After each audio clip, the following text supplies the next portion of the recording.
Good evening. It is Thursday, May 7. Welcome to CGN News. As of 6 o'clock yesterday morning, the communities of Dover, Enfield and Onoto Bay in Jamaica have been under quarantine.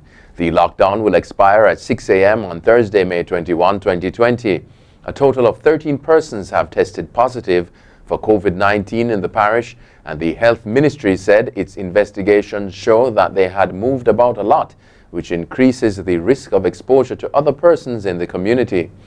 In a release, the Health Minister says exposed persons in the communities may develop infection and cause spread to other members in the communities, resulting in a rapid increase in the numbers of positive cases. The ministry first imposed a community quarantine in the 7 and 8 miles communities of Bull Bay St. Andrew and then Cornpea Settlement in Clarendon as part of COVID containment measures. They have since been lifted. The Barbados-based Caribbean Institute for Meteorology and Hydrology says there is significant concern this month about the continued impact of a prolonged drought period on the region. During the first 3 months of this year, there was a clear distinction between the wetter northern and drier southern islands of the Eastern Caribbean. The northwest portion of the Caribbean was also very dry. There is much concern over both short and long-term drought in Belize in the coming months. There is also significant concern over impacts on large rivers, reservoirs and groundwater resources in the southern Caribbean islands, parts of the Cayman Islands and Belize at least until the end of May. It said a long-term drought situation is of immediate concern in the west. These countries include Belize, Aruba, Bonaire and Curacao, ABC Islands, Suriname, Trinidad and the Windward Islands. Pan American Health Organization, PAHO Director Dr. Carissa Etienne is warning that lifting COVID-19 restrictions too soon could accelerate the spread of the virus and open the door for a dramatic upsurge in countries of the region. She said governments should base their policy decisions on data and be certain to analyze the rate of new cases and death, as well as to be sure to evaluate the number of hospital beds needed and the capacity to determine the spread of the virus.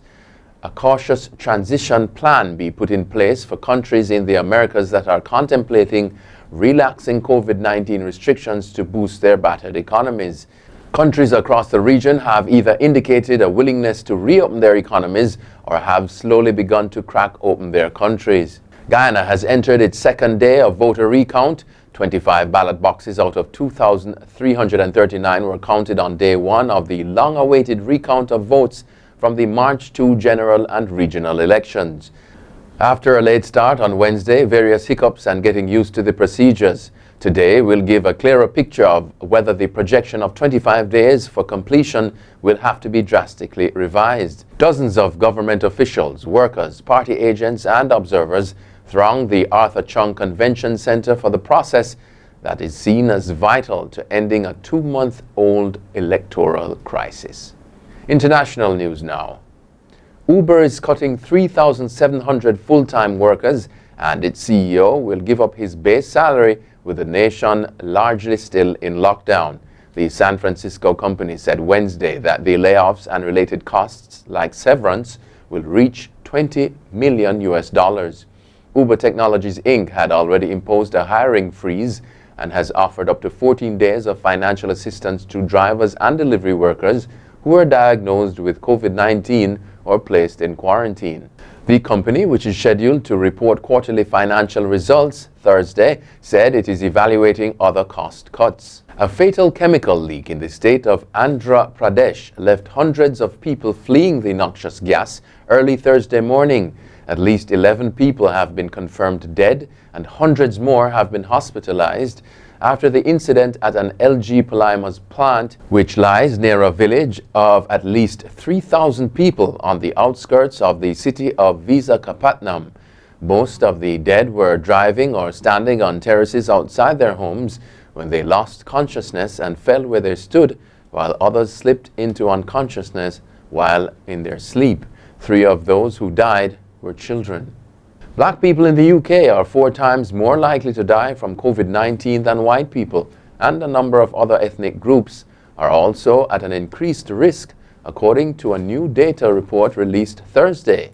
The report by the Office for National Statistics found black women are 4.3 times more likely to die with COVID-19 than white women, while black men are 4.2 times more likely to die. An analysis by the Institute for Fiscal Studies think tank found last week that people from black African backgrounds were 3.7 times more likely to die in hospital from the disease than white people.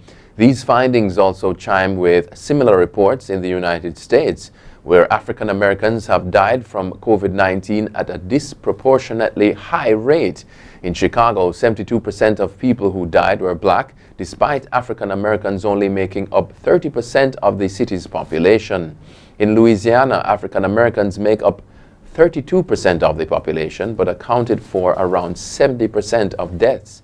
The UK has the highest coronavirus death toll in Europe, announcing on Wednesday that more than 30,000 people have died since the start of the outbreak. That's it for CGN News. I'm Scott Wilson. Pleasant viewing.